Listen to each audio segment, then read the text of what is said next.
So with all the pride in my heart, my wife, Angie Craig.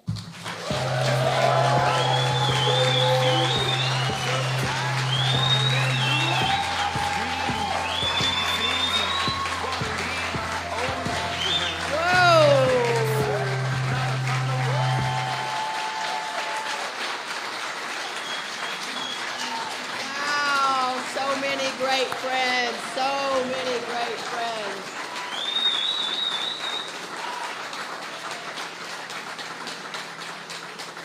You all know how much Cheryl loves public speaking, right? Hello, Minnesota. My name is Angie Craig, and I'm running to be your next U.S. Senator.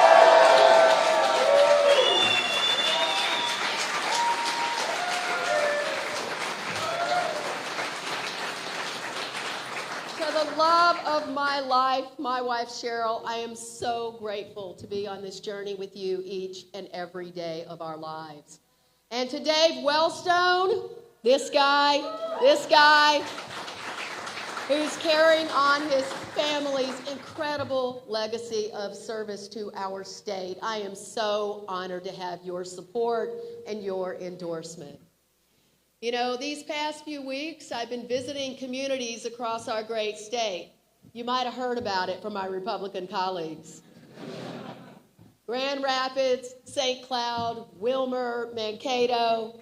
I've been holding town halls in GOP districts. And yeah, they're big mad about it. But I'm meeting their constituents because if they won't show up, I will. It's one of the things that I love most about the great state of Minnesota, just traveling around and talking to folks all across the political spectrum, listening to their concerns and trying to help. In my district, for example, I represent a town called New Prague.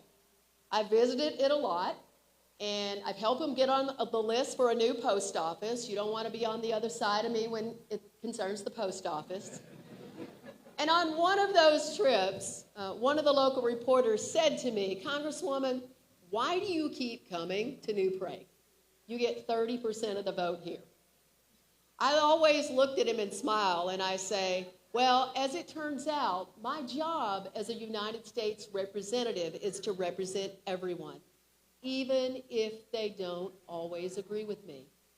And you know what? This past November, because we didn't write anyone off, we outperformed virtually every Democrat in Minnesota.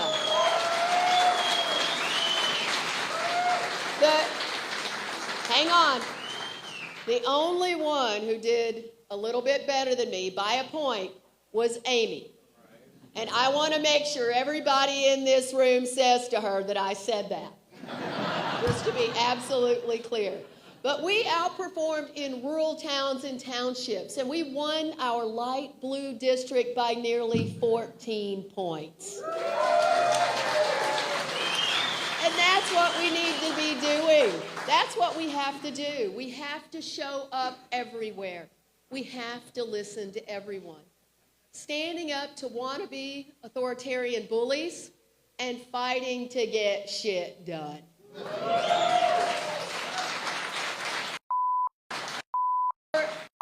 Those of you in Minnesota still getting to know me a little bit, that's what I've been doing my entire life.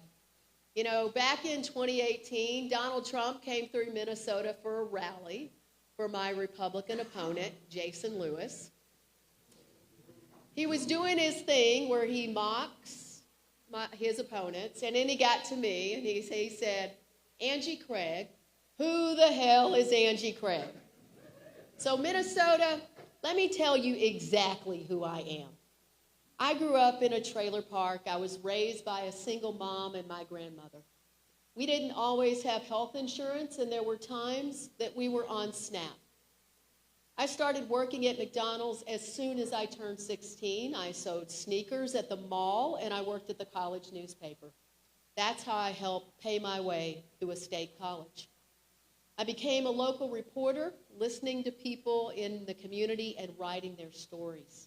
I worked my way up in business, eventually helping to lead a major Minnesota manufacturing company, St. Jude Medical, a great Minnesota startup success story, like so many others in the great state of Minnesota.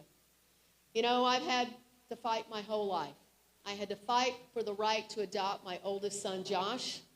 I had to fight for the right to marry Cheryl so we could raise our amazing 4 sons together, and to become a Mimi, which is the most important thing in my life right now, just so you know, to 3 beautiful grandsons.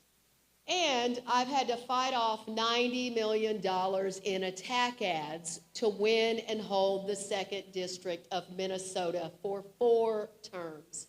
A seat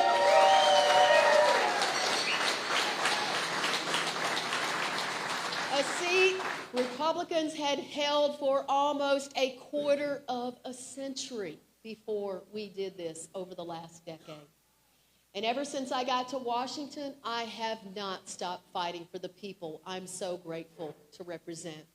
When I learned that a glitch in the Affordable Care Act meant families like Allie and Bobby Kruger were being advised to get a damn divorce just to get health care, I stood up and I fought to get that fixed. And now over 5 million Americans have access to health insurance, the largest expansion of health care in the United States since the ACA.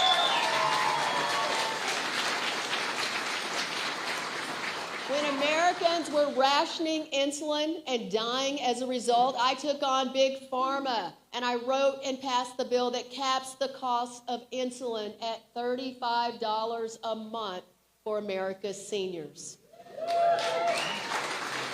Now, a lot of people have taken credit for that legislation because it polls really high, but it was my team and I who got it done. And let me tell you, and I think she and Tom may be here today, when Bridget Noring lost her son Devin because a Percocet pill he bought on Snapchat was laced with fentanyl, I fought to hold drug traffickers and social media platforms accountable.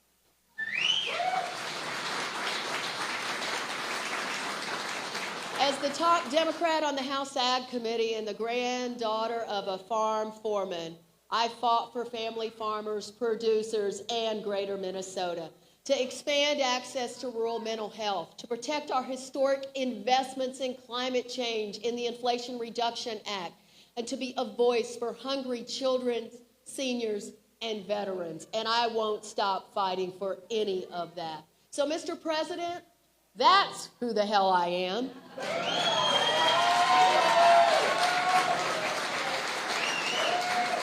But the real question is, what the hell are you and Elon Musk doing? That's the real question, because the chaos and the corruption is not what America stands for. This isn't even a lot of what your own voters voted for. I'm all for rooting out waste, fraud, and abuse in our government, but Minnesotans deserve better than an unelected billionaire recklessly firing our hardworking neighbors, poking around in our private data, and canceling union contracts. We deserve better than a Republican Party hell-bent on cutting our hard-earned Social Security and health care just to give tax breaks to billionaires like Elon Musk. Here in this community of 10,000 lakes, we deserve better than an administration that considers climate change a hoax, that rolls back protections for clean air and water. We deserve better than a president hawking meme coins and cars from the White House lawn.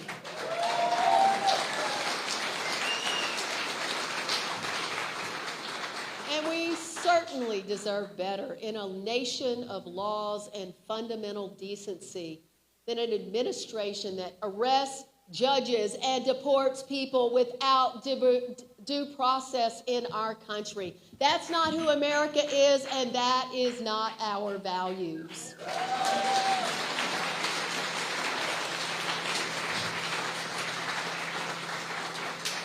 We deserve better than across-the-board tariffs, jacking up costs for family farmers, small businesses, and every single one of us. And as someone who helped run a business in Little Canada, Minnesota, I've got news for this administration. It's Canada who's our friend and Russia who's our enemy.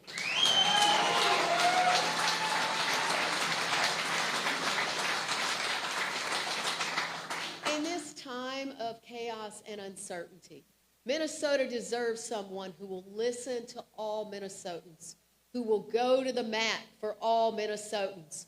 There's a lot of mats in the room, by the way. Who will deliver for all Minnesotans.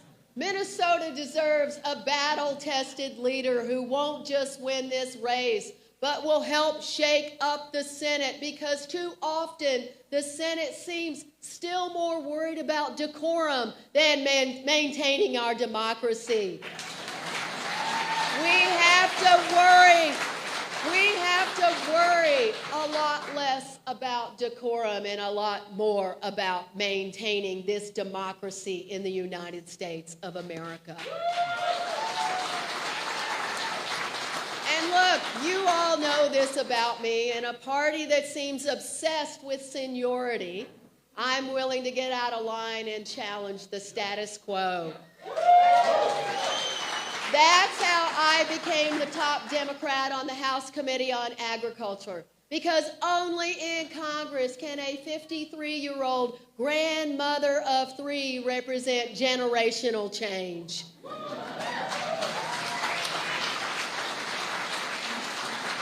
Minnesota deserves someone who will get up every day thinking about how to make sure that some other little girl or little boy in a mobile home park can access the same kind of opportunities that I did. And that's why I'm running to be your next United States Senator.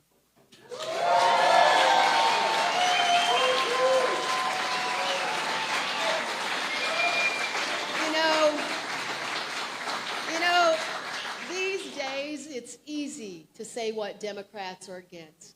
Donald Trump's corruption, DOJ taking a chainsaw to critical services, tax cuts for the rich. And when Trump and his MAGA enablers come for our livelihoods or our freedoms, believe me, nobody will push harder than I will. But Minnesota, let me tell you also what I'm for. I'm for creating jobs, lowering costs, and a tax system that helps the middle class, not the most wealthy among us. So that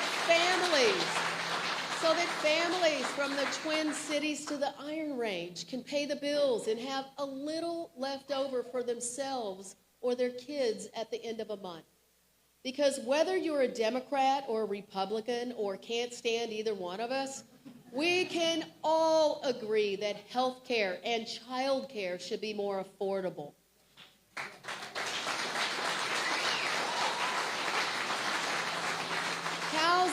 Housing should be more affordable. And if that means rethinking outdated zoning codes and onerous permitting requirements so that we can build more, let's get that done.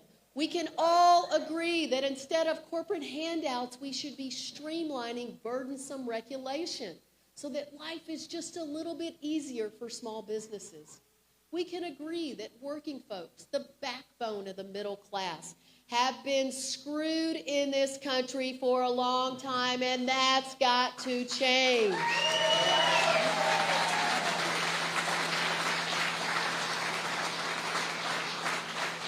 And all of that starts with investing in the trades, supporting workers and labor unions across Minnesota.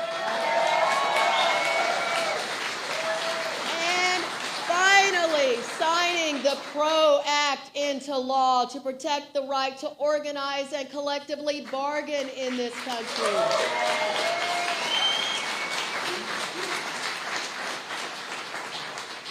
Minnesota, I also believe we must absolutely commit to keeping our communities and our country safe.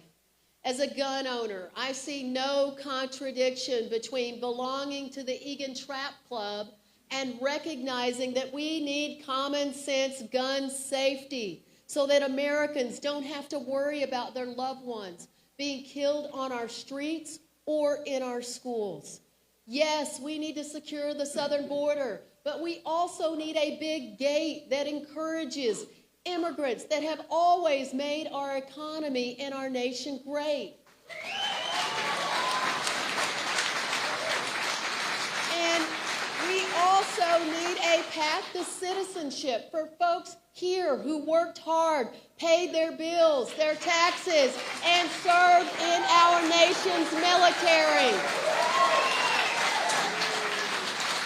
We have to tackle the fentanyl epidemic, which is taking the lives of too many of our friends and family members and neighbors. And that means giving local law enforcement the resources they need in our communities. But it also means that we've got to be willing to take on the big tech companies that are allowing this poison to be sold on their platforms. And when those tech companies are making our people, especially our kids, angrier and lonelier and more divided, we need to hold the platforms, those monopolies, accountable and address the mental health in our nation.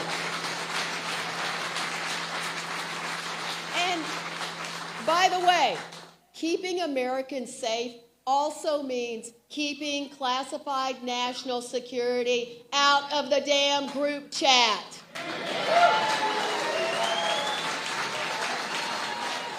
I'm looking at you, Pete Hegseth.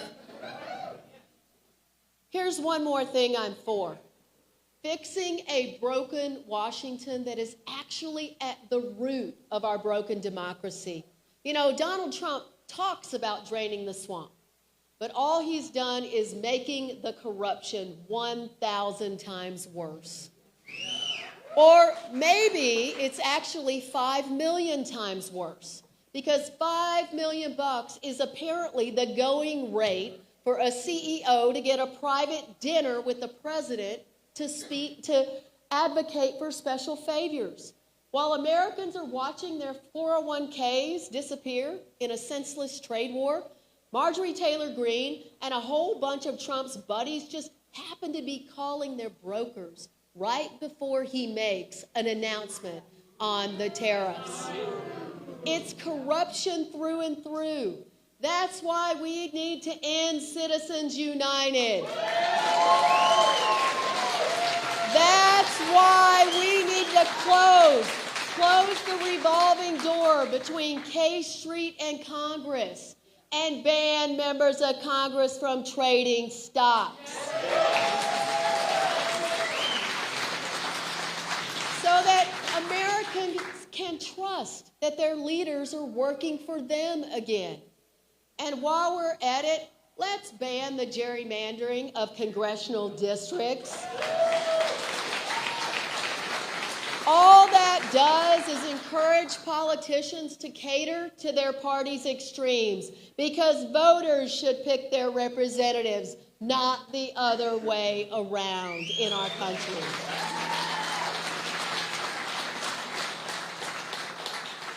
Those are my priorities, and I don't ask whether this agenda is too moderate or too progressive. I don't get caught up in ideology, because the old labels and the old ways of doing things just aren't working. I ask which new ideas are right for this moment. I ask what's best for Minnesota family farmers, teachers, veterans, first responders, and working families. I'll always stand strongly for fundamental American freedoms, whether that's defending women's rights to control their own reproductive health care, whether that's the right to organize, or battling our hearts out against Trump and Elon Musk's authoritarian power grab. But you're also going to find me as your U.S. Senate candidate in places like New Prague or Grand Rapids, reaching out to folks even when they don't agree with me on much, meeting people where they are. I'll never stop fighting to build a future that works for every American. Because as the dear late Senator Paul Wellstone used to say, and Dave Wellstone embodies as well, politics doesn't have anything to do with the left, right, or center. It has to do with trying to do right by people. That's Paul Wellstone.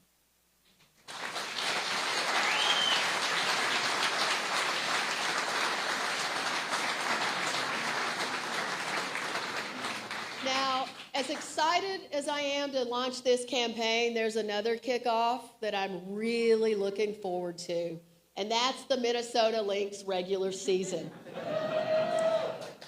Cheryl and I, as most of you know, we are huge Minnesota Lynx fans. We try to get to as many home games at the Target Center as we can, and she is not afraid to just go without me when I can't get myself there. We love watching these amazing women come together from every background, hustle, compete, and win. I'll take any opportunity to talk about the Lynx, but I share this for a reason. What we're living through right now is not normal. For millions of Minnesotans, for millions of Americans, this is a very dark and difficult moment. It's exhausting. It's scary. At times like this, it's natural to want a savior on the right or the left. We want to believe someone when they promise they alone can fix it. And yes, I'm asking for your vote to send me to the United States Senate. But there is no single senator, no single congressperson, no single inspirational leader that's going to rescue us from this mess. In America, democracy has always been a team sport. Always.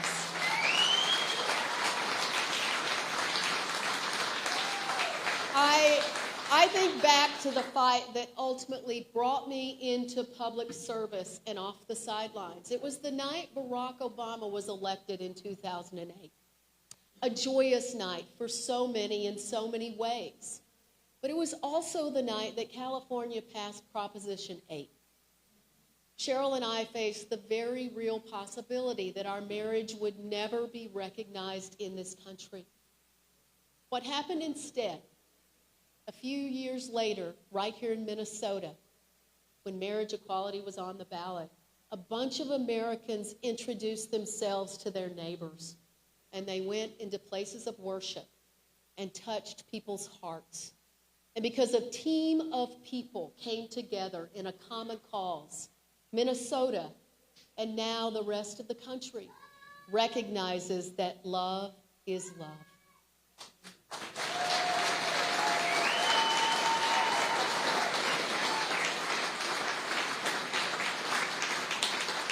They put water and beer by me up here, so cheers, everybody. I'm taking a drink. Folks, I think about all the people showing up at these town halls around Minnesota, so many of them for the first time ever. They've got jobs, they've got elderly parents to look after, kids to get to soccer practice, but they're getting engaged. They're making their voices heard. They're refusing to settle for this dark, divisive version of America. They realize this election and every day before and after is going to take a team. So Minnesota, let's keep fighting. Let's keep talking to our neighbors and their neighbors. Let's win and let's take back our democracy. Thank you.